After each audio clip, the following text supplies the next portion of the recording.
का दर्शन करें, आंखों पर रखेंगे, धीरे धीरे आंखों को इसके भीतर से खोलें।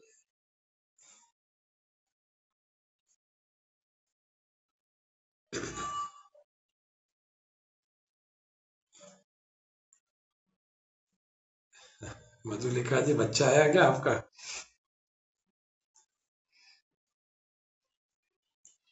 बहुत बढ़िया, अच्छी बात, बच्चों के कान में इतनी सुंदर बातें जा रही हैं। कल की कक्षा में आप लोगों ने कुछ समझ में आया क्या? कल मनोविज्ञान से जुड़ी हुई कक्षा थी। कल अच्छा टॉपिक था स्ट्रेस को लेके। अच्छा जी, तो अच्छा रहा, कल का बढ़िया सेशन रहा।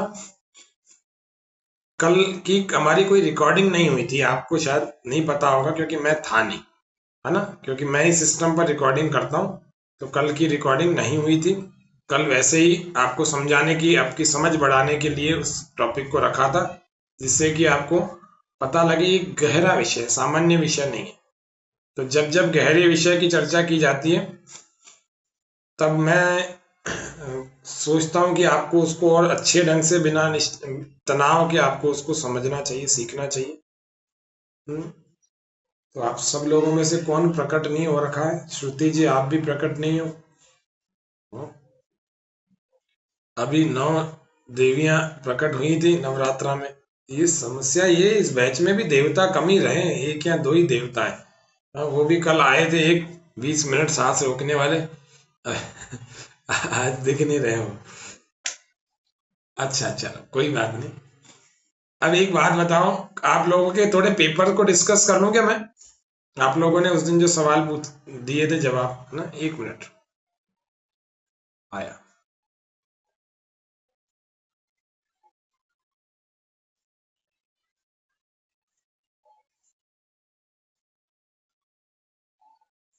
कृतिका शाक्य, कृतिका जी का पेपर मैंने खोला, ठीक है, ध्यान से सुनना। कृतिका जी को 5वां सवाल हमने किया था, नो डाउट कक्षा में नहीं बताया था, तो इनका गलत उत्तर भी आ सकता है, कोई बड़ी बात नहीं है। सीखने वाली बातें ध्यान से सुनना। आज की रिकॉर्डिंग कर रहे हैं, भेजेंगे, चिंता मत कर। कमर दर्द की समस्या वाला किस प्रकार के आसन न करें? ठीक है, तो कमर दर्द, क्या हो गया आशा जी? कमर दर्द की समस्या में कभी भी आगे नहीं झुकना और ना ही वैसे आसन करें। सिंपल सा फंडा है। हर्निया किसी को है तो पीछे नहीं झुकना। ठीक है, ये सवाल आ सकता है, रिपीटेडली कई परीक्षाओं में वो आया है। एक सवाल था छठा, सूर्य नमस्कार में दूसरा आसन किससे मिलता जुलता है? तो दूसरा नंबर आसन जो है मिलता जुलता किससे है? 11वें नंबर से, और क्या। पहला 12वें से, दूसरा 11वें से। 12 है ना, ये तो पता है आपको। मूल रूप से 7 है, 5 रिपीट है, ये भी पता होगा। तो पहला 12वें से, दूसरा 11वें से, तीसरा 10वें से। कॉमन सेंस है, कोई बड़ी बात है क्या? कामाक्षी, समझ में आ रहा है? चौथा आसन 9वें से, 5वां आसन 8वें से, और छठा आसन किससे मिलता जुलता है कामाक्षी? जल्दी बताओ, देर मत करो। चलो आपसे पूछते हैं, श्रुति जी, छठा आसन किससे मिलता जुलता है?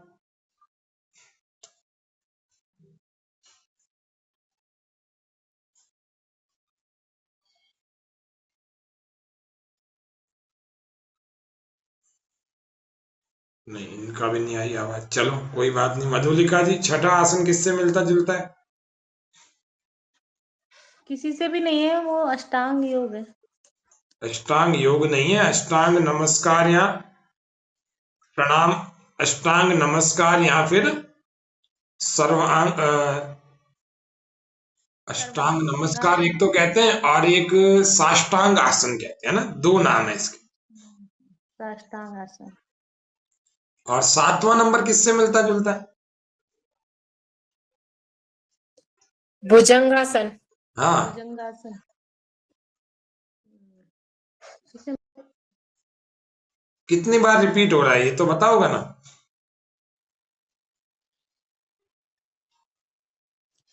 एक बार। एक बार, एक बार रिपीट हो रहा है ना। रिपीट नहीं हो रहा है, एक ही बार हो रहा है। तो 6 नंबर और 7 नंबर कभी भी रिपीट नहीं होते। साष्टांग आसन या अष्टांग नमस्कार, ये दो 6 नंबर के नाम है। ठीक है, थोड़ा सूर्य नमस्कार को समझ ले में क्या, समझ ले में थोड़ा सा सामने स्क्रीन पर देखो, सूर्य नमस्कार।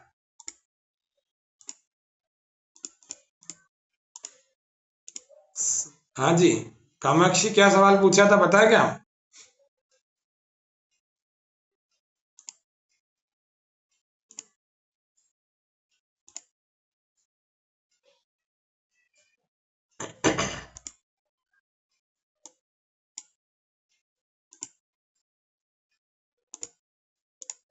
देखो ध्यान से समझने की, देखो आपके सामने आसन है,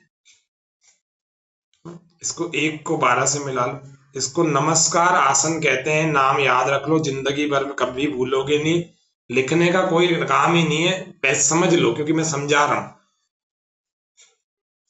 नमस्कार आसन, प्रणाम आसन। गजरा जी समझ में आ रहा है, क्लियर, रट लेना, मैं अभी पूछ लूंगा किसी से रैंडमली, ध्यान रख लेना। पहला बोलो नमस्कार आसन, और 12वें का भी नाम वही है। कुल 7 नाम याद करने, कुछ भी चक्कर नहीं। पहले में श्वास क्या होगी, बोलो नॉर्मल, बिल्कुल नॉर्मल श्वास। शरीर कैसा है, सधा हुआ, सीधा, सामने देखता हुआ, सावधान की स्थिति में, जागरूक। ओके, बिल्कुल सीधा, कोई मोड़ नहीं है, ना फॉरवर्ड है ना बैक बेंडिंग है, कुछ नहीं। बेंडिंग कितनी प्रकार की होती है शरीर में, बेंडिंग होती है मुख्य रूप से 3 प्रकार की। ठीक है, कैसी होगी, एक तो पीछे बेंड करेंगे तो पीछे मुड़ना यानी कि बैक बेंडिंग, क्या बोलेंगे, बैक बेंडिंग। एक आगे आएंगे तो फॉरवर्ड बेंडिंग। ठीक है, और एक दाएं या बाएं झुकेंगे तो उसको क्या कहेंगे, लेटरल बेंडिंग। क्लियर है, इसके भी सवाल आते हैं कि बेंडिंग कितने प्रकार की। तो लेटरल बेंडिंग यानी साइड से बेंड, जब भी श्वास भर के हम पीछे की तरफ जाते हैं तो, जब भी हम पीछे की तरफ जाते हैं तो क्या करेंगे, सांस भरते हुए जाएंगे। ये बिल्कुल साफ सुथरी चीज है, इसमें कोई कंफ्यूजन नहीं है। एक्सपेंड जब भी करेंगे तो क्या करेंगे, एक्सपेंड कैसे करते हैं, सांस भर के करते हैं ना, गुब्बारे में हवा भरते हैं तभी तो। क्या हुआ, श्रुति जी बोलिए। आवाज कट रही है, मुझे ही कट रही है कि सबको कट रही है? रीज्वाइन आवाज करिए, कट रही है, रीज्वाइन करिए श्रुति जी, रीज्वाइन। बाकियों को आवाज आवाज क्लियर, कट रही है, आवाज बाकियों कट रही है, बाकियों मुझे को कट रही है क्लियर, कि सबको कट रही है? बाकियों को क्लियर आ रही है क्या, कृतिका ओके, ठीक है। चले, तो ध्यान से समझिए, कभी भी ऐसा किसी के साथ होता है तो एंड करके फिर ज्वाइन कर लिया। तो देखो ऐसा है, जब भी गुब्बारे में आप हवा भरते हैं तो ऊपर उठता है कि नहीं उठता है, एक्सपैंड जब भी होना है तो आपको हवा भरनी होती है, और जब कंट्रैक्ट होना है तो हवा बाहर छोड़नी होती है। ठीक है, तो जब भी बैक बेंडिंग वाला कोई भी आसन करेंगे, आंख बंद करके आपको क्या बोलना है, सांस भर के जाएंगे, ये तय बात है। चाहे भुजंग आसन हो, बैक बेंडिंग है कि नहीं है, 7 नंबर, क्या करना है बोलो, सांस भर के जाना है।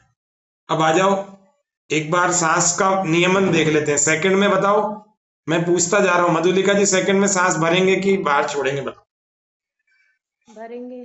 ठीक है, फोर्थ में आ जाओ, फोर्थ में भी भरेंगे। और 7th में आ जाओ, 7th में भरेंगे। 9 में, उसमें भी सांस भरेंगे। 11 में, 11 में भी सांस भरेंगे। 12 में। 12 में सामान्य स्थिति है। बहुत बढ़िया, चलो आ जाएंगे। आशा जी अनम्यूट करें। आशा जी, पहले नंबर में श्वास की क्या स्थिति रहेगी, सामान्य रहेगी। और 3 नंबर में छोड़ेंगे सांस। छोड़ करके आएंगे, छोड़ेंगे नहीं, छोड़ने के बाद की स्थिति है ये। छोड़ करके आएंगे। छोड़ते हुए तो हम आए, है ना, छोड़ते हुए हम आए, और पूरा जब छूट जाएगा तो थर्ड नंबर पोजीशन बन जाए। अच्छा, इसको किससे मिलता जुलता मानते, कौन से क्रिया से, कौन से पा, नंबर से? पाद आसन। मैं नाम तो पूछ ही नहीं रहा हूं, कौन से नंबर से मिल रहा है? ये मिल रहा है 10 नंबर से। ठीक है, अब 1 2 3 तीनों आसनों के नाम बता दो। पहले नमस्कारम, दूसरा ताड़ासन, तीसरा पादासन। नहीं, तीनों ही गलत है। अब आप म्यूट कर दो। कृतिका से पूछते हैं, श्रीमती कृतिका जी, बोलिए। बोलो ना, ऐसे शर्मा मत। अच्छा, मैं बता दूं, छोड़ो, है ना, मैं बताता हूँ ताकि टाइम कम लगेगा ना। ठीक है, मैं बताता हूँ। अब एक बार ध्यान रख लेना, फिर कल आपसे पूछ लेंगे। ठीक है, कल मतलब परसों पूछ लेंगे। बोल दो मधुलिका जी, बोल दो, तीनों के नाम बोल दो।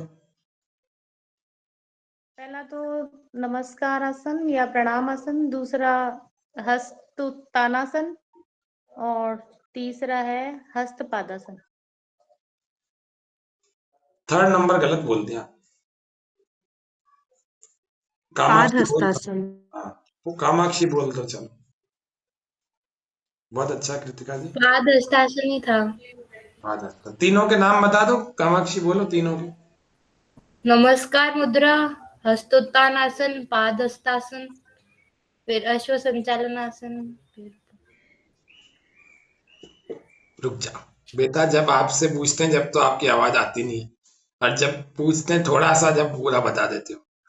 हाँ, एक बच्चा था, उसको उसके टीचर खूब बोलते थे, बोले तुम्हारे घर से शिकायत आती है, तुम माता पिता का कहना नहीं मानते हो। बोला सर आप क्या बात करते हो, मैं जितना वो कहते हैं उससे भी ज्यादा मानता हूँ। बोले कैसे? बोले मम्मी बोलती है आधी मिठाई खा लो, मैं पूरी खा लेता हूँ। सुनाई थी क्या आपको पहले? नहीं, नहीं सुनाई थी। सुरेश जी, आवाज आ रही है मेरी?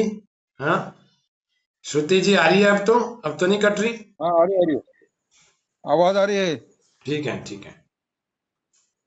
सुरेश जी, सीरियसली हर चीज को सुनना है, समझना है, मैं पूछ लूंगा, किसी से भी ध्यान रखना, है ना। हाँ सारी आर्य वीरांगना है, आर्य वीर तो एक ही है। म्यूट कर दो, है ना। चलो ध्यान से समझ लो एक बार, सभी मैं एक बार बता देता हूँ, फिर मैं आपसे पूछता हूँ। देखो, पहले आसन के नाम है 3, एक एक के बारे में जानते रहो। ठीक है, पहला आसन जिसका नाम है प्रार्थना मुद्रा, नमस्कार आसन, या दूसरा क्या, तीसरा नाम क्या था, प्रणाम आसन। प्रार्थना मुद्रा, नमस्कार आसन या प्रणाम आसन, ये 3 नाम है। दिमाग में बिठा लो, जिसको लिखना हो लिख लो, रफ नोट्स बना लो, बाद में इसको फेयर कर लेना। क्योंकि जितनी डिटेल में आज मैं सूर्य नमस्कार में थोड़ा बहुत आपको बता रहा हूं शॉर्ट में भी, उतनी डिटेल में भी नहीं लिखा हुआ है कहीं पर। सेकंड नंबर, उत्तान हस्तासन, ताड़ासन नहीं आशा जी, है ना। क्या नाम है? उत्तान हस्तासन। अब दूसरे में क्या है, सांस भर के जा रहे हैं, क्योंकि बैक बेंडिंग है। ओके, बैक बेंडिंग है तो सांस भर के जाएंगे, पूरी सांस भर जाएगी जब तक आसन की स्थिति में आएंगे। ठीक है, और तब जाकर के श्वास अंदर भर के ही रोके रखेंगे। क्लियर? उसको कहते हैं उत्तान हस्त आसन। आसन यानी पोजीशन, स्थिति। उत यानी ऊंचा, उठाना। उत यानी ऊपर, उत यानी ऊंचा। तान यानी खींच के रखना, स्ट्रेचिंग करना। आसन यानी उत्तान हस्त, हस्त यानी हाथ। उत्तान हस्तासन, उत्तान हस्त आसन। समझ में आया? उत यानी ऊंचा, तान यानी खींच के रखना, स्ट्रेचिंग करना, हस्त यानी हाथ, हाथों के द्वारा शरीर को पूरा स्ट्रेच करके रखना, आसन यानी पोजीशन। इस आसन को आप कितना भी पीछे खींच सकते हो, लेकिन आपके घुटने नहीं मुड़ने चाहिए। आसन को देख लो आप, 2 और 11 में दिख रहा है। ठीक है, अगर आप इतना ही कर सकते हो, इससे भी कम कर सकते हो तो भी करो, कोई बात नहीं। स्वामी जी ने मध्यम स्थिति करके दिखाई है, स्वामी रामदेव जी के पोस्चर से ही है ना, मध्यम स्थिति करके दिखाई है। तो ये मध्यम अभ्यास वाला व्यक्ति इतना मोड़ सकता है, और इससे कम भी मोड़े तब भी चलेगा, लेकिन इतना तो करना ही चाहिए मिनिमम। इससे भी ज्यादा वाले खूब सारे लोग कर लेते हैं, कर लेना चाहिए अगर आपकी स्थिति और आपका अभ्यास आपको अनुमति देता है। समझ में आया? सेकंड हो गया कंप्लीट। इसमें घुटना नहीं मुड़ेगा, पैर बिल्कुल पास में रहेंगे। यदि किसी को पास में अनुकूलता नहीं लग रही तो पैरों में 4 उंगलियों का गैप छोड़ देंगे, जैसा कि स्वामी जी ने छोड़ रखा है। प्रारंभिक साधक 4 उंगलियों का 5 उंगलियों का गैप छोड़ के कर सकते। कई बार क्या बैलेंस नहीं बनता पैरों को बिल्कुल मिला के करने में, तो उन्होंने देखो पहले आसन में भी थोड़ा सा ऐसी स्थिति बना रखी है, और सेकंड नंबर में भी थोड़ी सी ऐसी स्थिति करके ज्यादा बैंडिंग हो जाता है इससे। ओके, क्लियर सबको? सेकंड नंबर में, पहले नंबर में श्वास सामान्य, शरीर सधा हुआ। से पहले का नाम बता दिए मैंने आपको, पहले का मंत्र है ओम मित्राय नमः। ठीक है, इसके चक्र के बारे में चर्चा कर लेते हैं। चक्र है अनाहत चक्र। हृदय पर मन को टिकाएंगे। कहां टिकाएंगे? हृदय पर। हृदय कहां होता है? यहां बिल्कुल मध्य में। किधर होता है? ध्यान से देखो, छाती की ये हड्डी खत्म हुई और यहाँ पर एक गड्ढा है, इसको गर्त कहते हैं। आप चाहो तो अपने ऐसे हृदय पर ऐसे अंगूठे लगा के देखो, आपको अंगूठा ही फिट होगा और कोई जगह है ही नहीं, केवल अंगूठा फिट होगा। जो एनाटॉमिकल हार्ट की पोजीशन है वो है थोड़ी सी लेफ्ट में लिए, उसकी बात नहीं की जा रही। ये उपनिषदों वाले हृदय प्रदेश की बात की जा रही है, तो यहाँ पर है। ठीक है, छाती की यहाँ हड्डी खत्म होते ही यहाँ, इसको कहते हैं हृदय प्रदेश। यहीं पर अनाहत चक्र का स्थान बताया गया है। समझ में आ गया? अब हम चलते हैं, ये चक्र पर ध्यान हो गया है ना। कहां पर चक्र पर ध्यान होगा? अनाहत चक्र या हृदय चक्र। ये हो गया 1 नंबर के बारे में। 2 नंबर, इससे आपके 50 सवाल हल हो जाएंगे। मैं आज वो चीज बता रहा हूं, कभी भी आपका कंफ्यूजन नहीं होगा। सेकंड नंबर है उत्तान हस्तासन। अगर इसको हस्तोत्तान आसन बोल देंगे तो भी ठीक है, लेकिन उत्तान हस्तासन ज्यादा अच्छा है। इसमें ध्यान कहां टिकेगा? विशुद्धि चक्र यानी कंठ पर। मंत्र कौन सा है? मंत्र है ओम रवैये नमः। कल आपको सूर्य नमस्कार के मंत्र पूरे सबको रटे हुए होने चाहिए। अगर रटे हुए आज हैं तो मुझे बता दो किसको रटे हुए सूर्य नमस्कार के मंत्र। पहले आपको बोला था उस दिन याद करने के लिए, बताओ किसको याद है? याद है किसी को? तो कल संडे हमने आपकी सुविधा के लिए कल संडे का दिन रखवा दिया है। ठीक है, वैसे 3 दिन बाद आने वाला था संडे, लेकिन हमने कल रखवाया। अब देख लो, आपके यहाँ भी संडे कल ही होगा, है ना। ओवरऑल इंडिया में कल संडे रखवा दिया है। अब आप कल संडे को सूर्य नमस्कार के मंत्र याद कराओ। ठीक है, कृतिका जी को तो बात ही समझ में नहीं आ रही, बोले कल रखवाया का क्या मतलब होता है? कल ही है ना, तो कल ही है। तो कल आप संडे को सूर्य नमस्कार के मंत्र याद करेंगे। श्रुति जी आपने तो लेवल 1 कर रखा है, इसलिए आपको तो याद होने ही चाहिए, बाकी लोगों को नहीं है तो करना है। ठीक है,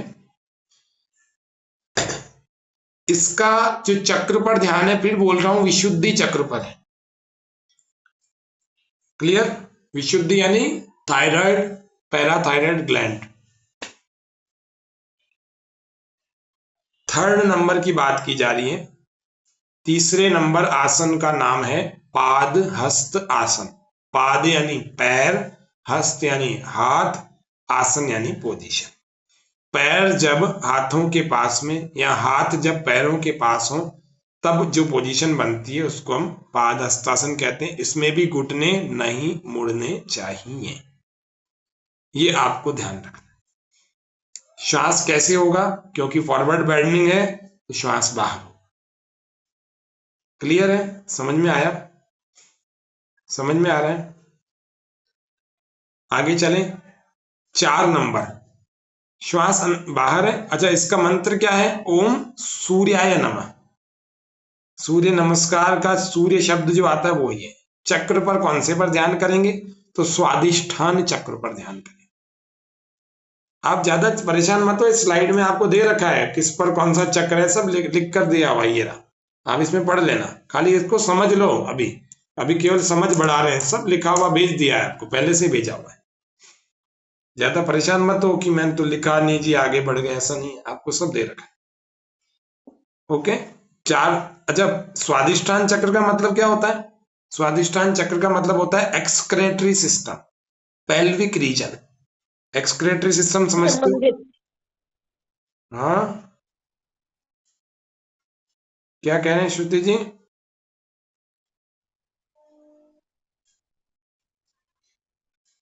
एक्सक्रेटरी सिस्टम, स्वादिष्ठान चक्र, ठीक है? एक्सक्रेटरी सिस्टम, एक्सक्रेटरी सिस्टम, स्वादिष्ठान चक्र। पेल्विक रीजन, पेट से थोड़ा नीचे का भाग, पेडू भाग, इसी स्थान पर अपने को मन टिकाना है।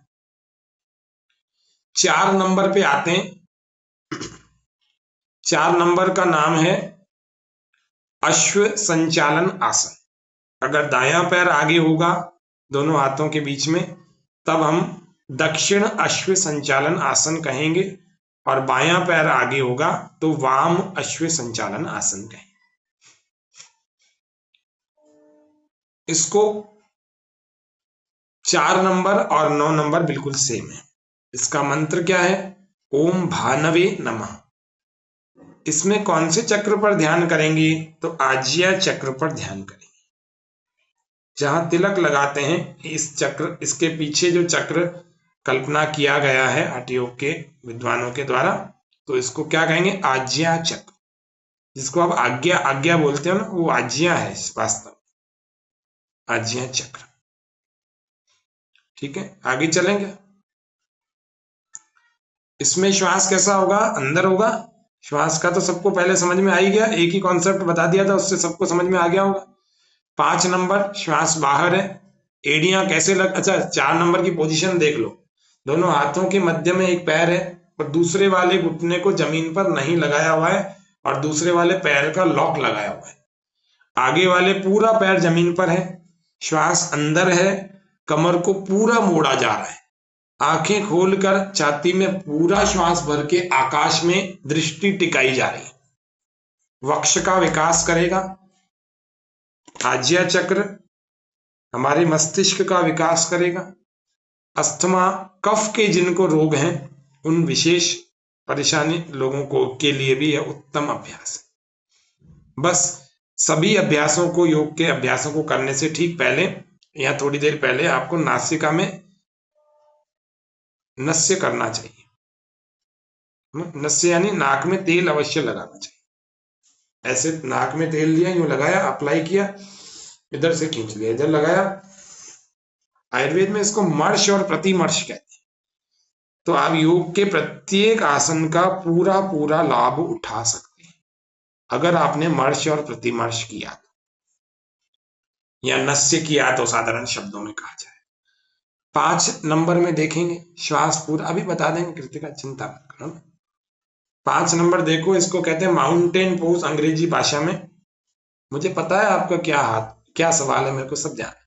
मेरे को औरों के भी अंदर के सवाल अभी कईयों के अंदर उठ रहे हैं, मैं वो भी बता दूंगा। सबको अंतिम में अवसर देंगे 5-10 मिनट, चिंता मत करो, है ना। 5 नंबर है पर्वत आसन या माउंटेन पोज।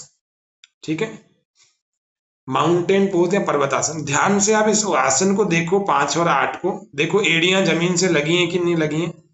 लगी हुई हैं, है ना।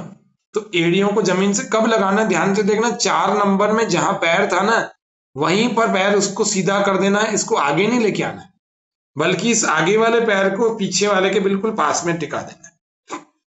कई बार क्या होता है, 5 नंबर लगाते हैं ना लोग, क्या करते हैं, एड़ियां लगाने के चक्कर में पैरों को आगे ले लेते हैं। आप मेरी बात को समझ पा रहे हो मैं क्या कह रहा हूं? बस समझ पा रहे हो तो जहां 4 पर पैर है, ठीक वहीं पर 5 नंबर का जो है ये दूसरा वाला पैर ले जा करके अपने को क्या करना है, पर्वत आसन का। मैं कराऊंगा प्रैक्टिकल की कक्षा में, अभी समझ लो, ताकि ये वाली प्रॉब्लम्स उसमें आनी नहीं चाहिए। जब अपनी थ्योरी कक्षाएं खत्म हो जाएंगी तो प्रैक्टिकल सुबह सुबह कक्षाएं होंगी, तो उसमें करवाएंगे। कहाँ देखना है बोलो? नाभि को देखना है। ठोड़ी कहाँ लगानी है बोलो? कंठकूप में लगा के जालंधर बंद लगाना है। किसको जालंधर बंद नहीं लगाना है? जिस व्यक्ति के सर्वाइकल स्पॉन्डिलोलाइटिस की प्रॉब्लम, गर्दन में ऑलरेडी दर्द चल रहा है, उसको नाभि को नहीं देखना, नहीं तो दर्द बढ़ जाएगा। प्रॉपर पोस्चर क्या है? पर्वतासन। कहाँ देखना है? नाभि को देखना। दिख रहा है? ठीक है। 5 और 8 मंत्र क्या है? ओम खगाय नमः। खग मतलब क्या होता है? ख यानी आकाश, ग यानी गमन करना, जो आकाश में गमन करता है। कौन है? सूर्य है। सूर्य भी आकाश में गमन करता है। पक्षी भी खग कहलाते हैं, आकाश में गमन करते हैं। हवाई जहाज कोई यान भी होता है, वह भी आकाश में गमन करता है, उसको भी खग कहते हैं। खग का मतलब पता लग गया, खगाय है। और यहां पर चक्र कौन सा है? विशुद्धि चक्र है, कंठ है। कंठ पर मन को टिकाओ।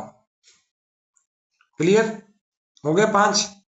श्वास कहां है? बोलो। बाहर है, क्योंकि फॉरवर्ड बेंडिंग है। 6 नंबर में चलो, देखो दोनों पैरों का लॉक लगा हुआ है, ध्यान से देखना। दोनों पैरों का क्या है? लॉक है। पैरों को खिसकाया नहीं जा रहा है, ध्यान रखना।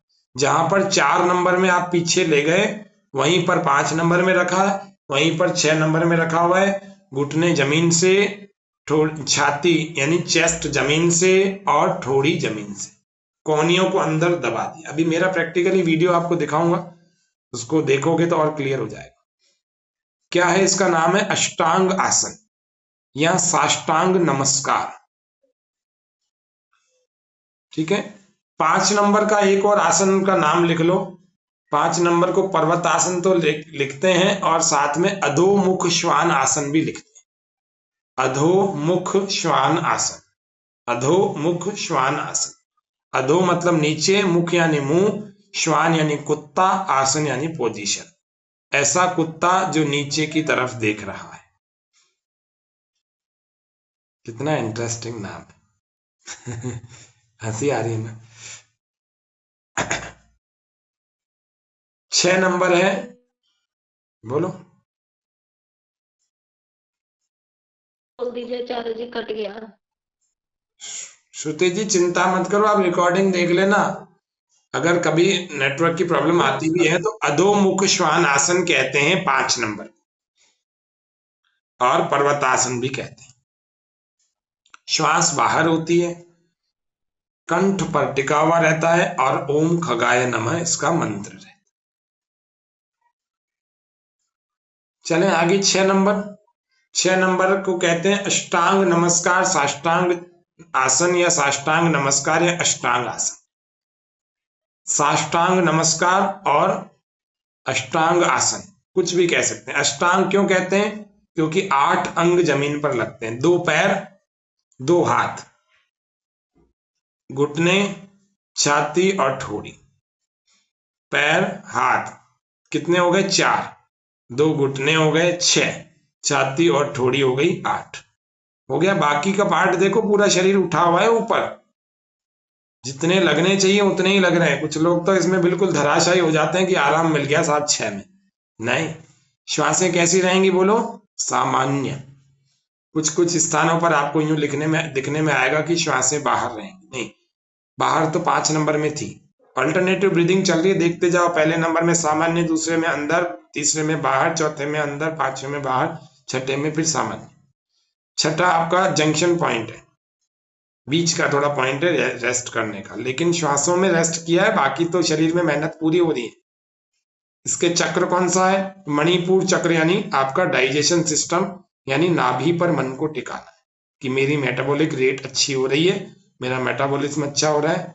कफ का जितने भी रोगी हैं उनको अपने मेटाबॉलिक रेट को बढ़ाना चाहिए। कपालभाति सबसे उत्तम अभ्यास उनके लिए होता है। कफ दोष विशोषणी भस्त्रावल्लोह कारस्य रेच पूरौससं भ्रमौ कपालभातिर्विख्याता कफ दोषम निवारयेत्। कफ दोषों का निवारण करना है तो 3 से 6 महीने कपालभाति करें। कब प्रारंभ करें? फरवरी में या फिर सितंबर अक्टूबर में प्रारंभ करें, क्योंकि सबसे उत्तम काल यही है प्राणायाम को, योग को शुरू करने का। वसंत ऋतु या शरद ऋतु? एक सवाल आपका और बन गया। अभी पिछले जस्ट अभी 21 तारीख को एग्जाम हुआ था चंद्रकला जी का, शायद उसके बैच में भी मेरे को लग रहा है उठा होगा वो सवाल, है ना। तो क्या है कि योग को प्रारंभ करने का उत्तम काल कौन सा है, तो लिख लो। हठ योग वाला ऋषि कहता है, कौन सा ऋषि कहता है, स्वात्मा राम जी कहते हैं, गेरंड ऋषि भी कहते हैं। क्या कहते हैं, या तो वसंत ऋतु में आपको योग का प्रारंभ करना चाहिए या शरद ऋतु में करना चाहिए।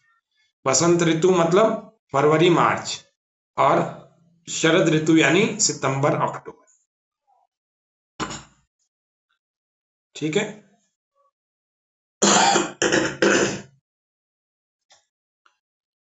तो ये 6 नंबर आसन कहां पर, मणिपुर चक्र पर हमने ध्यान किया। इसका आसन का मंत्र कौन सा है, ओम पूषणे नमः। पूषणे का मतलब क्या होता है, पुष्टि देना। पुष्टि मतलब शक्ति मिलना। पुष्टि कारक भोजन बनाते हो ना आप लोग, कुछ लोग यज्ञ करते हैं, पुष्टि कारक घी की आहुति देते हैं, है ना। आप भी घर में सर्दियों में अभी लड्डू बनाओगे, पुष्टि कारक लड्डू बनाओगे, कोई मेथी के बनाएगा और कोई गोंद के बनाएगा और कोई अलसी के बनाएगा और कोई ड्राई फ्रूट्स के बनाएगा। पुष्टि सबको चाहिए होती है, बनाते होंगे, है ना। बनाते हैं कि नहीं बनाते आप लोगों के घर में, नहीं बनाते हो तो बनाना, लेकिन साथ ही साथ व्यायाम पूरा करना, आसनों का अभ्यास पूरा करना। एक बार सीधे होके बैठो, ऐसे ढीले मत हो जाओ। धरती की शान तू, भारत की संतान, तेरी मुट्ठियों में बंद तूफान है रे, मनुष्य तू बड़ा महान है रे, हाँ भूल मत मनुष्य तू बड़ा महान है रे। तू जो चाहे धरती पहाड़ों को तोड़ दे, तू जो चाहे नदियों के मुख को भी मोड़ दे, तू जो चाहे माटी से अमृत निचोड़ दे, तू जो चाहे धरती को अंबर से जोड़ दे, अमर तेरे प्राण मिला तुझको वरदान, तेरी आत्मा में स्वयं भगवान है रे, मनुष्य तू बड़ा महान है रे, हाँ भूल मत मनुष्य तू बड़ा महान है रे। अब नवंबर आने वाला है, दिसंबर भी आने वाला है, जनवरी और फरवरी भी आने वाला है। सारी महानता कहाँ चली जाएगी, रजाई में। सही बोलो, सही कह रहा हूं कि गलत? सारी महानता कहाँ चली जाएगी, रजाई में। कोई योग वोग नहीं करेगा, बहुत कम लोग होंगे जो योग करेंगे, और जो करेंगे वो पूरा लाभ उठाएंगे। तो इसीलिए करना है। मैं इसीलिए बोल रहा था, ये भजन क्यों गाया, मनुष्य तू बड़ा महान है, लेकिन सर्दियों में महान नहीं सर्दियों में भी पूरे महान बनना है, अभ्यंग करना है, तेल की मालिश करनी है अपने शरीर में, और सूर्य नमस्कार करो। कुछ नहीं होता, कपालभाति सूर्य नमस्कार करो। आपको और सजेस्ट कर देंगे, किसी को किसको कपालभाति नहीं करना वो भी बता देंगे, ठीक है। और किसी को चाहिए डिटेल में जानना तो कभी बात कर लेना, बता। 7 नंबर भुजंग आसन। देखो पैरों में क्या कर रखा है, लॉक लगा रखा है पंजों का। इसमें थोड़ा सा जो अपने को ये ध्यान रखना, नाभि जमीन पर टिका के रखनी है ना। स्वामी जी ने कर दिया है, कोई बात नहीं, आपको ये ध्यान रखना, नाभि जमीन पर टिका के रखनी। फिर जितना बेंड होता है उतना ही बेंड करना। दोनों हाथों की उंगलियों को मिला के रखना, सांस अंदर छाती में भर के आकाश की ओर दिशा में अपने दृष्टि को रखना है। कहां मन टिकाना है, विशुद्धि चक्र पर। कहां टिकाना है, विशुद्धि चक्र, नहीं सॉरी, स्वादिष्ठान चक्र पर, एक्सक्रेटरी सिस्टम, पेल्विक रीजन। विशुद्धि ठीक इसके बाद 8 नंबर में आएगा। समझ में आया, ये रहा, देख लो 7 नंबर को देख लो, स्वादिष्ठान चक्र लिखा हुआ है ऊपर ही ऊपर। अब हो गया कंप्लीट सूर्य नमस्कार। इसका नाम क्या है, भुजंग आसन, ऊर्ध्व मुख श्वान आसन। ऊर्ध्व मतलब ऊपर, मुख यानी मुंह, श्वान यानी कुत्ता, आसन यानी पोजीशन। ऐसा कुत्ता जिसका मुंह ऊपर की ओर उठा हुआ है है मजेदार चीज। वो था 5 नंबर अधोमुख श्वान आसन और 8 नंबर पे बैठ। अब बताओ सूर्य नमस्कार के 50 सवाल भी आपके सामने आ जाए, आप कभी गलत कर सकते हो कि इससे संबंधित अगर आए तो। मंत्र भी पता लग गया, क्या मंत्र है? ओम हिरण्यगर्भाय नमः। योग का आदि प्रवक्ता कौन है? हिरण्यगर्भ, बताया था। आदि योगी कौन है? तो शिव है ना। तो हिरण्यगर्भाय नमः, हिरण्यगर्भ किसको कहते हैं? परमात्मा को कहते हैं। वेद में मंत्र आपने सुने होंगे, ओम हिरण्यगर्भ समवर्तताग्रे भूतस्य जातपतिरेक आसीत्। सुरेश जी मंत्र आता है क्या? बोलो बोलो सुरेश जी। ओम हिरण्यगर्भः समवर्तताग्रे भूतस्य जातः पतिरेकासीत् सदाधार पृथ्वीं व्यामूर्ते मां कस्मै देवाय हविषा विधेम। बहुत बढ़िया। कामाक्षी बोलो बेटा, बोलो। ओम हिरण्यगर्भ समवर्तताग्रे भूतस्य जातः पतिरेक आसीत् सदाधार पृथिवीं द्यामुते मां कस्मै देवाय हविषा विधेम। अच्छा, बहुत बढ़िया। इसका क्या अर्थ होता है कामाक्षी? नहीं पता? अच्छी बात है, इसने सुना दिया, बड़ी बात। श्रुति जी आपको भी आता होगा, बोलो। क्या सर? श्रुति जी बोलिए, आधा आपको नहीं भी आता सुनाई दे होगा। रहा, आप क्या पूछ रहे हो? नहीं आता? अच्छा, आवाज नहीं आ रही, कोई बात नहीं। और किसको आता है ये मंत्र? बोलो। और किसी को आता है? आप क्या पूछ रहे हो समझ में नहीं आ रहा। हिरण्य गर्भ वाला मंत्र आता है आपको?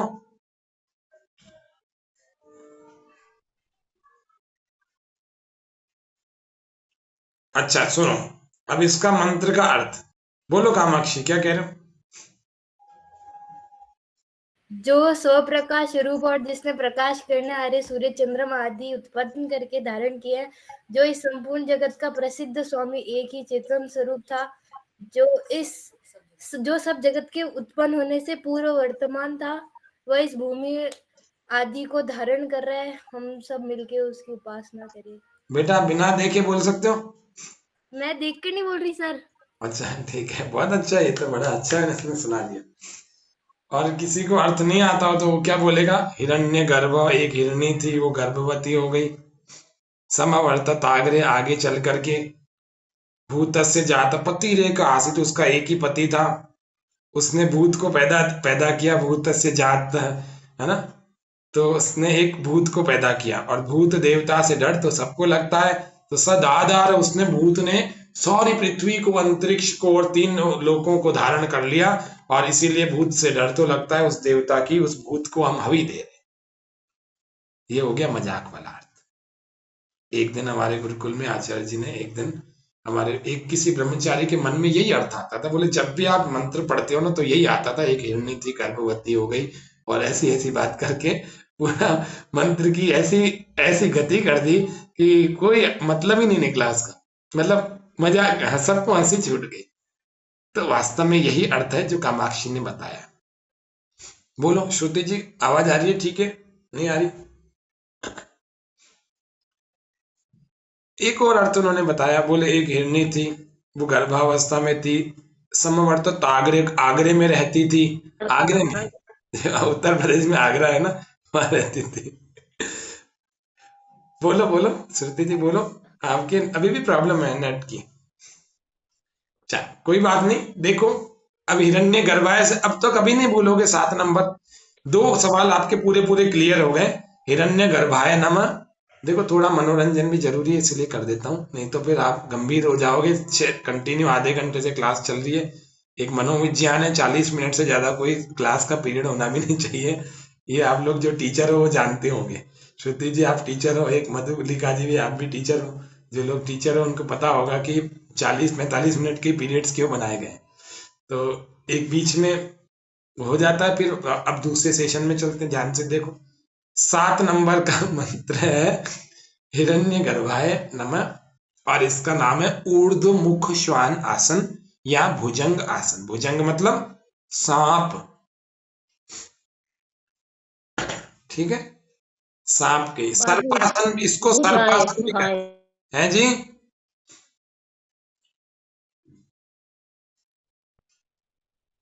सर्पासन भी कहते हैं इसको, ठीक है।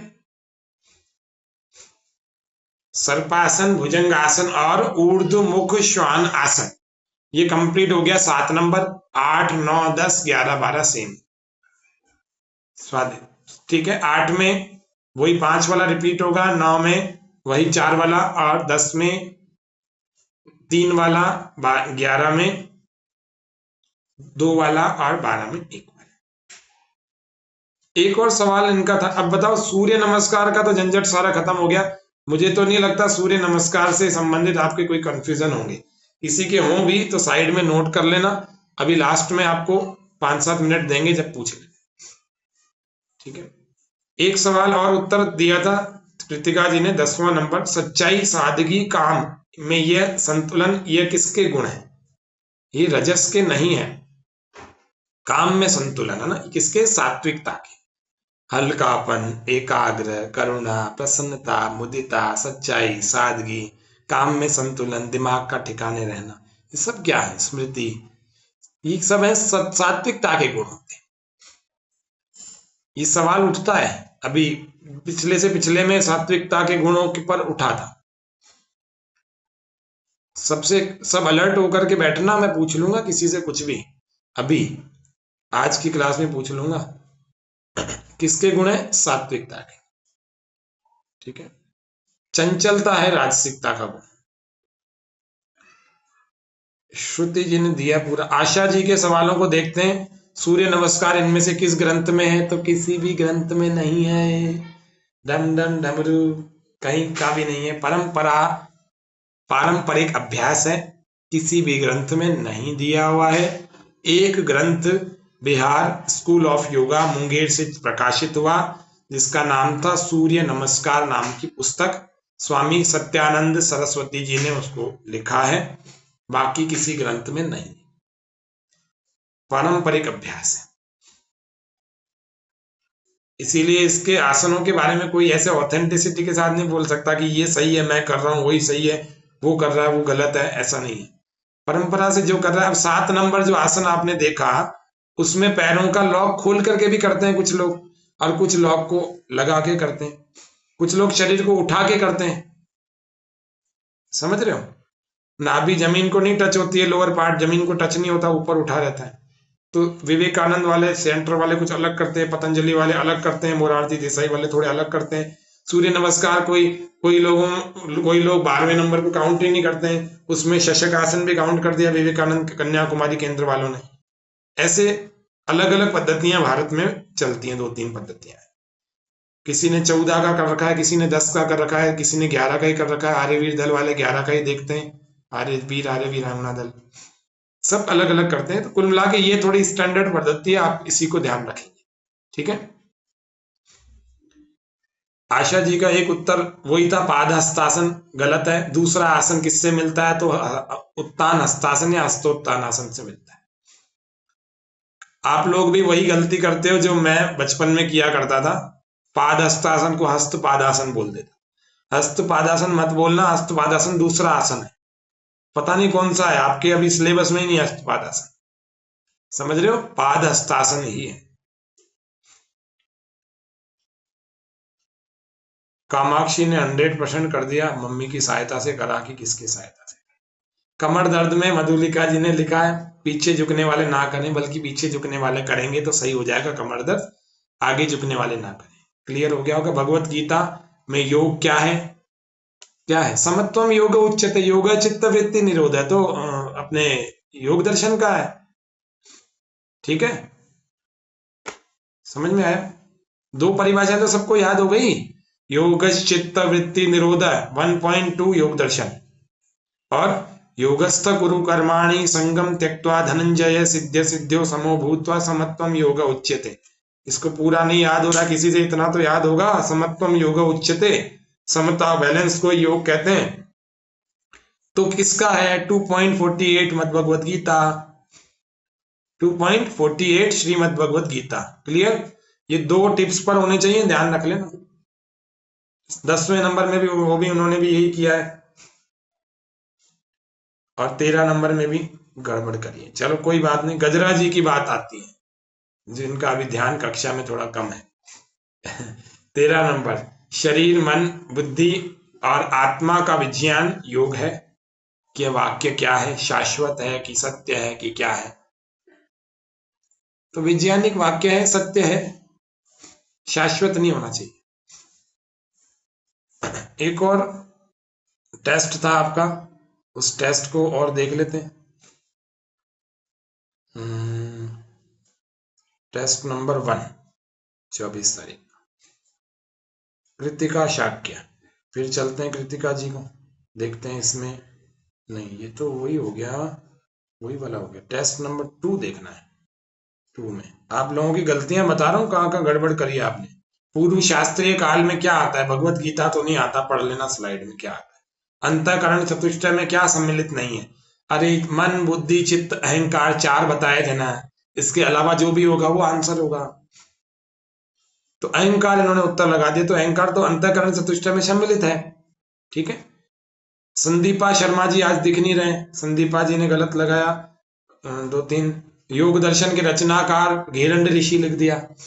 घेरंड ऋषि किस कौन से दर्शन के रचनाकार हैं? किसी दर्शन के नहीं है, घेरंड संहिता के हैं। योग दर्शन के रचनाकार कौन है? महर्षि पतंजलि जी हैं। हठ प्रदीपिका के कौन है? स्वात्मा राम जी हैं। क्लियर है, इसमें तो कोई कंफ्यूजन नहीं है। 4 ही तो ग्रंथ हैं आपके। पहला बोलो योग दर्शन, महर्षि पतंजलि जी। क्या हुआ, श्रुति जी जाना है? पहला दर्शन बोलो, पहला पुस्तक बोलो, पहला ग्रंथ कौन सा? योग दर्शन महर्षि पतंजलि। योग दर्शन पतंजलि, हाँ जी। दूसरा ग्रंथ कौन सा है? श्रीमद् भगवद गीता, भगवान कृष्ण या महर्षि वेदव्यास। ठीक है। तीसरा हठ प्रदीपिका योगी स्वात्माराम योगींद्र, या खाली शब्द आता है तो एक शब्द याद कर लो, स्वात्माराम। चौथा ग्रंथ घेरंड संहिता, महर्षि घेरंड। कोई कंफ्यूजन? क्लियर है? अब इन सवालों में गलत नहीं होना चाहिए। समत्वम योग उच्यते की संदीपा जी ने परिभाषा क्या दी? उत्तर ही नहीं है। योग चित्त वृत्ति निरोध घेरंड संहिता की परिभाषा बताती नहीं होनी चाहिए। श्रुति जी ने गलत, अच्छा श्रुति जी ने जो सही लिखा है ये हमने लेवल 1 का डाल दिया ना, इसीलिए इन्होंने वेलनेस इंस्ट्रक्टर वाला सवाल उत्तर गलत आ गया। ठीक है, ओके। आशा जी ने एक सवाल लिखा है, योग शब्द की व्युत्पत्ति कौन सी धातु से? अरे युज समाधव से हुई है, युज धातु से हुई है, युज धातु। युज संयमने, है ना, युजिर योगे और युज समाधव, ध्यानी थी ना अपन ने। हाँ श्रुति जी अपनी गाड़ी लेट चल रही है। रिकॉर्डिंग है। हाँ रिकॉर्डिंग कर रहे हैं, चिंता मत कर, भेजेंगे। अच्छा क्या है? युज धातु से हुई है। मैं जा रही हूँ। ठीक है, ठीक है, जाइए। वेद प्रकृतिवादी हैं तो उपनिषद क्या है? आत्मावादी है। बोलो, वेद प्रकृतिवादी हैं तो उपनिषद क्या है? आत्मावादी। आशा जी का सवाल गलत था, वो मैंने क्लियर कर दिया। पूर्व शास्त्रीय काल में इन्होंने भी गलती करी है, और योगश चित्त वृत्ति निरोध, ये भी इसमें भी गलती करी। मधुलिका जी की बात करते हैं तो मधुलिका जी ने सूक्ष्म शरीर का दूसरा भाग क्या कहलाता है? पंचकोश वाले ब्लैक वाली जो वो थी, ब्लैक नहीं व्हाइट कलर में शायद थी वो स्लाइड्स, उनको आपने ध्यान से नहीं देखा। स्थूल शरीर के 2 भाग कौन से? अन्नमय कोश, प्राणमय कोश। सूक्ष्म शरीर के 2 भाग, मनोमय कोश और विज्ञानमय कोश। हो गए क्लियर? तो सूक्ष्म शरीर का दूसरा भाग क्या कहलाता है? आपको लिखना चाहिए था विज्ञानमय कोश, बुद्धि तत्व प्रधान। समत्वम योग उच्यते, क्या बात है, मधुलिका जी ने लिख दिया। रामायण में है परिभाषा, महाभारत में भीष्म पर्व में है, यानी किसमें? गीता में है, श्रीमद् भगवद गीता। योगश चित्त वृत्ति निरोध, ये भी इन्होंने गीता लिख दिया। नहीं, गीता की तो है ही नहीं, योग दर्शन की। ठीक है, आशा जी ने ये जो बनाया था वो भी बता दिया। ठीक है, चलो आशा जी ने 2-2 पेपर कर दिए क्या? अच्छा। गजरा जी, आ जाओ जी गजरा जी, अपना नंबर। पूर्व शास्त्रीय काल में क्या आता है? तो योग दर्शन आता है? बिल्कुल नहीं आता। सही कर लेना आपने, शास्त्रीय गणना है। अच्छा, अब मैं पूछ लेता हूँ आप लोगों से सवाल। एक ईमानदारी से एक चीज बताना, कल संडे है, आप लोग कितने लोग आधे घंटे के लिए आप अपना पढ़ाई करने बैठोगे? सही सही बता देना, कम से कम आधा घंटा। मधुलिका जी, अपने को कहाँ जाना है? आधा घंटा तो बैठ जाओ। आशा जी, अपने क्या दिक्कत है? हाथ ऊपर रखो, मुझे पता तो लगे। गजरा जी, इधर हाथ करो, उधर तो दिख ही नहीं रहा। हाँ, 1 2 3 4 5। सुरेश जी, बहुत बढ़िया। और कौन है जी? और ठीक है, चलो अब नीचे कर लो। ध्यान से देखना एक बार स्क्रीन पर।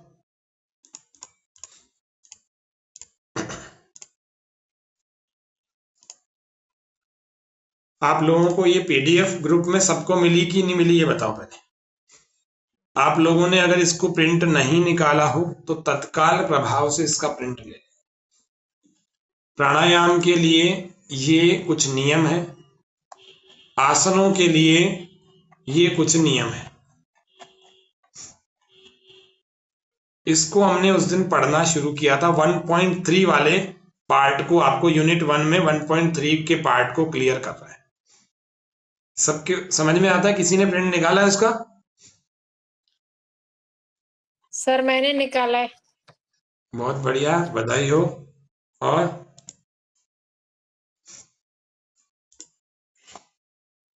और किसने निकाला जी? मधुलिका जी, अपन ने निकाला है? ओके। से निकाल दिया। आशा जी निकाल दिया। श्रुति जी, अपनी क्या स्थिति है? कृतिका जी, प्रिंट निकाल दिया? सॉफ्ट कॉपी में मत पढ़ो, आंखों पर प्रभाव पड़ेगा, मस्तिष्क पर प्रभाव पड़ेगा। हार्ड कॉपी निकलवाओ ढंग से, सीरियसली। आप बाजार से निकलवा लो, प्रिंटर नहीं है तो, है ना? बाजार से निकलवाओ, कोई कंजूसी मत करो। आपको आज की मेहनत जो है ना, सभी लेवल्स में काम आए, सब लेवल्स में। आप चाहे आगे भी अगर कोई लेवल दूसरा भी करना चाहो, आप चाहो तो एक लेवल करके भी अपना काम शुरू कर सकते हो, कोई बड़ी बात नहीं है। सेंटर लगाना चाहो तो लगा सकते हो, किसी को सिखाना चाहो तो। लेकिन मैं कह रहा हूँ फाउंडेशन मजबूत कर। फाउंडेशन जिसकी मजबूत है, योगा मास्टर तक काम आएगी, ये ध्यान रखना। 4th लेवल, लास्ट लेवल तक। तो इसीलिए आपके पास ये पूरे होने चाहिए। और ये एक एक पंक्ति को आपको, ये 4-5 पेज जो भी मैंने भेजे हैं, ये पढ़ना। मैं कल आपसे टेस्ट लूं कि सोमवार को लूं, ये बता दो। कल आपको पढ़ने का समय दे दे, मैं परसों दे दोगे इसमें से टेस्ट? बोलो। अरे हाँ ना तो बोलो। हाँ सर, मंडे को ले लीजिए। मंडे को हाँ दे। दे दो। मंडे को आप लोगों का 7:30 बजे टेस्ट लूंगा मैं। 7:30 से 8 लिखित में लेंगे। ABCD लगाना है। 30 क्वेश्चंस पूछ लेंगे इन्हीं 4 पेजेस में से। थोड़ा डीप लेवल पर पूछेंगे, ऐसे सरसरी नजर मत मार लेना, ढंग से पढ़ना। कल आपको आधा घंटा लगे कि 1 घंटा लगे इन 4 पेजों को पढ़ने में, आपको पढ़ने ही है। This is foundation my dear, समझ रहे हो? ये आपकी आधारशिला है। अगर इन पेजों को नहीं पढ़ा तो आप योगासन करके भी लाभ नहीं उठा पाओ, प्राणायाम करके भी लाभ नहीं उठा पाओ। 10 साल बाद भी नुकसान होगा तो फिर इनको पढ़ना पड़ेगा। फिर कोई व्यक्ति आपको बोलेगा कि ऐसा नहीं, ऐसा करना चाहिए। These are most important guiding principles by yoga practitioner. अब किसी का सवाल हो तो पूछो, 5 मिनट रह गए। 9:02 पर शांति पाठ करेंगे। बोलो किसी का सवाल। सर ये सभी के अंदर, ये जो अपना सूर्य नमस्कार था, इसमें सभी में अलग अलग मंत्र क्यों है? अलग अलग मंत्र क्यों है? जैसे मित्राय नमः, रवे नमः, सूर्याय नमः, सूर्य की अलग पर्टिकुलरली अलग, उसी के लिए मंत्र है, क्यों है सूर्य कुछ? की अलग अलग क्वालिटीज को बताने के लिए है। भगवान के बहुत नाम है, गणेश भी है, विष्णु भी है, शिव भी है, कुबेर भी है, सच्चिदानंद भी है, वरुण भी है, बहुत सारे नाम है। ऐसे ही सूरज के भी बहुत सारे नाम है। पुष्टि भी देता है। को भी सूरज हमारा मित्र भी है, हमें साथ बोल ताकत भी सकते देता हैं ना? है। क्या? जैसे मित्राय नमः, उसको पहले में ही बोलना जरूरी है? वो दूसरे तीसरे किसी के भी साथ बोल सकते हैं फिर तो? हाँ सर। आवाज भी नहीं आ हाँ रही? सर। नहीं नहीं सर। अच्छा, ऐसा है मधुलिका जी, क्रम से मंत्रों को याद करना है, क्रम से ही बोलना है, ये सिस्टम है। ठीक है सर। जैसे भोजन हमेशा नहाने के बाद लेना चाहिए, सिस्टम है, पाचन तंत्र सदा अच्छा रहता है, नर्वस सिस्टम सदा अच्छा रहता है। इसी प्रकार से हर मंत्र को उसके क्रम के साथ ही बोलना चाहिए। सर आप हमें ये हमारे टेस्ट जो अभी हुआ था उसके क्वेश्चंस वापस शेयर कर देंगे इस पे एक बार, कर देंगे। और या कोई पुराने टेस्ट पेपर्स हो तो थोड़ी सुविधा हो जाएगी। पुराने नहीं, आपसे हर सप्ताह में टेस्ट लेते रहेंगे ना, क्या चिंता करते? ठीक है सर, ठीक है। क्वेश्चन की लेकिन इतना भरमार आएगी समय आपके नहीं साथ, निकाल पाते। क्वेश्चंस की भरमार आएगी आपके पास। अभी जो टेस्ट हुआ उसके क्वेश्चन पेपर वापस कर दो, रिपीट। आपको स्क्रीनशॉट भेज देंगे, आप देखना। आप लोगों को अगर यही पेपर वापस देना हो तो इसी लिंक को आप अपने दूसरे डिवाइस में लेना, और दूसरे डिवाइस में लेकर के इसी क्वेश्चन पेपर को दोबारा से आप अटेम्प्ट कर सकते हैं। सेम डिवाइस से ये अटेम्प्ट नहीं होगा, री अटेम्प्ट नहीं होगा। ठीक है, लिंक अभी ओपन है, आराम से आप कर सकते हो। सुरेश जी क्या है, बोलो सवाल कोई हो तो।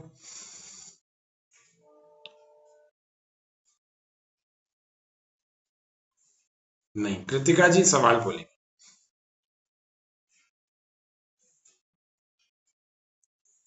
आज की क्लास का क्वेश्चन नहीं है, पुराना मैम ने जो पढ़ाया था उससे रिलेटेड है।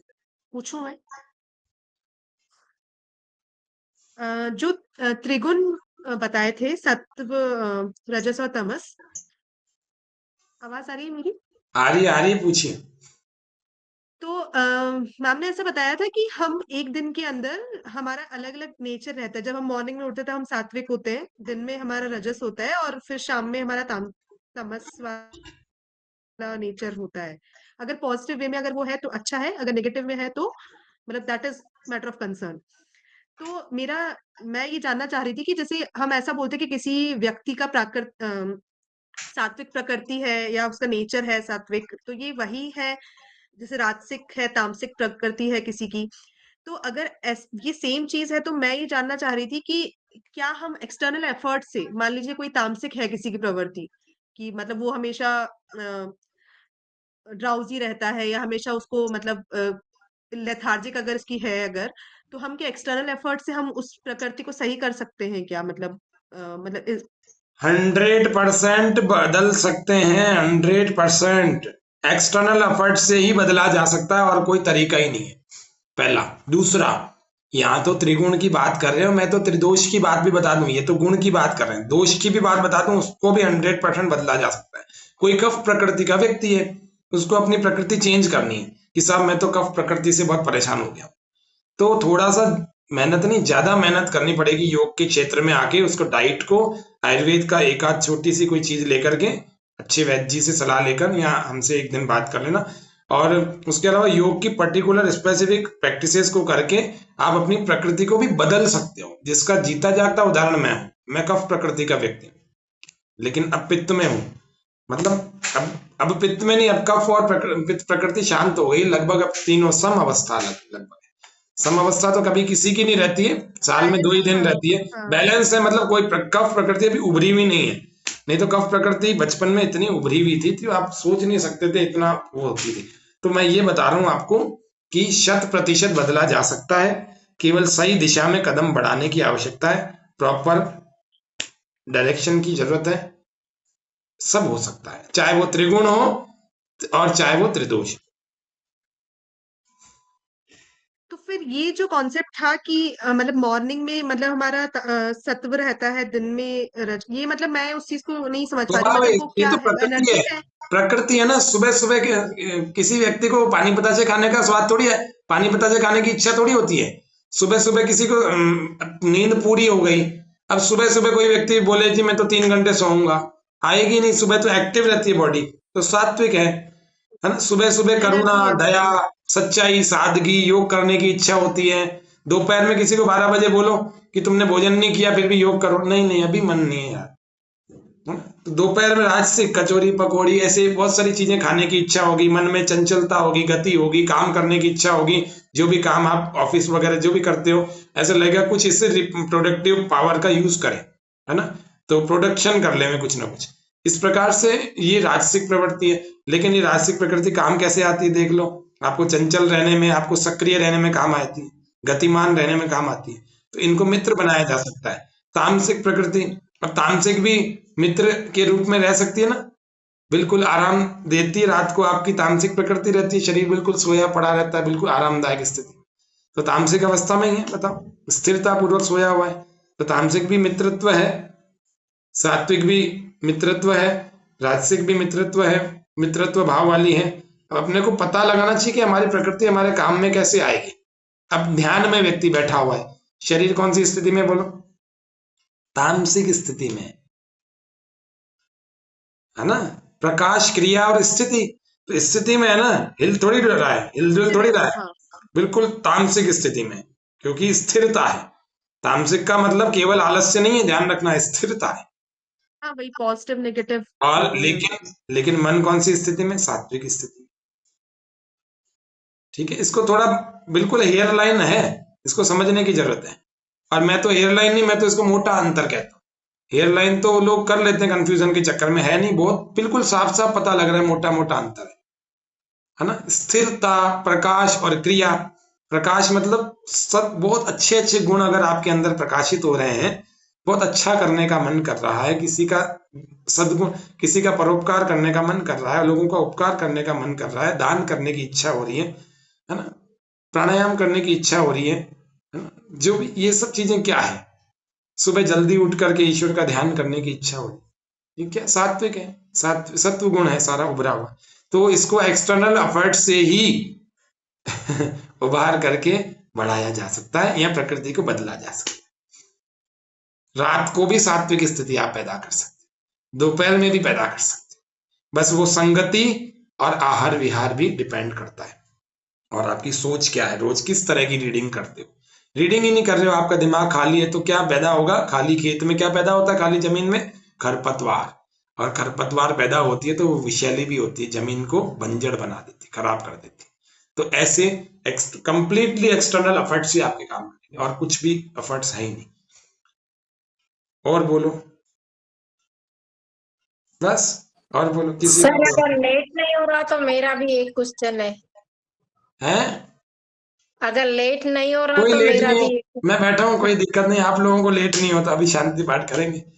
रुक जाओ, कहाँ जाओगे आप लोग, घर में ही तो हो। सर हठ योग में बंधों को जानना था मेरे को। हठ योग में बंद आपके आएंगे ना, चिंता क्यों करते हो, आएंगे। अभी तो सिलेबस में आया ही कहाँ है, अभी पॉइंट आएगा। और उस दिन समझाया था पर मेरा वो हो नहीं पा रहा था, कट रही था आवाज, देयर आर 3 बंदास। यहाँ पर 3 बंदों की चर्चा की गई है। पहला मूल बंद, अर्थात मल मूत्र की इंद्री को, एनस पार्ट को अंदर जब खींच कर रखते हैं, कॉन्ट्रैक्ट करके रखते हैं, दिस इज मूल बंद। और अगर इस कॉन्ट्रैक्शन को ऐसे बंद करते हैं, छोड़ते हैं, बंद करते छोड़ते हैं, दिस इज अश्विनी मुद्रा, ठीक है। और केवल लगा के रखते हैं, खींच कर रखते हैं, दिस इज मूल बंद, ठीक है। दूसरा, जब हम पेट को अंदर चिपकाते हैं, श्वास पूरा बाहर फेंक देते हैं, बाहर होल्ड करते हैं, इसको कहते हैं बाह्य कुंभक, है ना। बाह्य कुंभक यानी बाहर छोड़कर बाहर रोक दिया। तो पेट को अंदर चिपका देते हैं, पेट की त्वचा पीठ से अंदर बिल्कुल टच हो जाती, चिपक जाती है, उसको कहते हैं उड्डयन बंद। आज का मेरा स्टेटस देखना, लगा रखा उड्डयन बंद। मेरे व्हाट्सएप के स्टेटस को भी देखा करो, आपको बहुत मदद मिलेगी, कई सारी चीजें सीखने को मिलेंगी।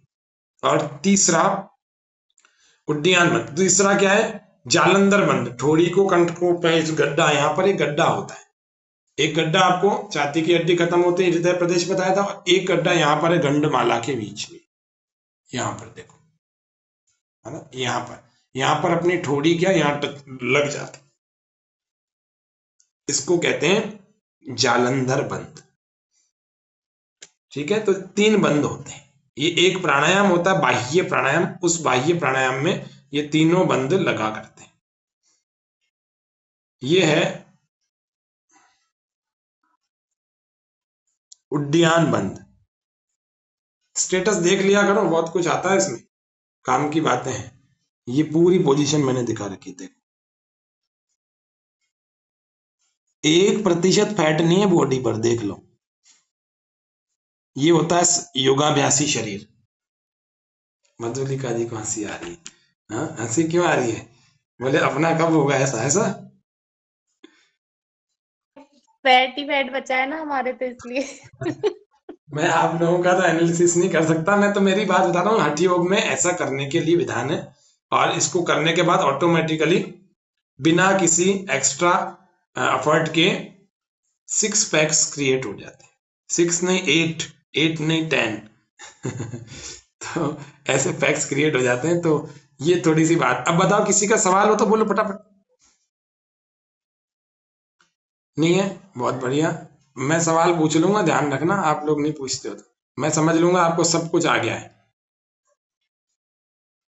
देख लेते हैं, देखो सूर्य नमस्कार थोड़ा एक बार वीडियो देख लेते हैं, शांति पाठ करते हैं। कल संडे वेस्ट नहीं करना, इस पीडीएफ को पढ़ना, जिसके बाद नहीं हो फिर बोल देना, फिर भेज दूंगा, कोई बड़ी बात नहीं है। ग्रुप में मांग लिया करो, आप ही का ग्रुप है। एक क्या बात है, हो नहीं रहा।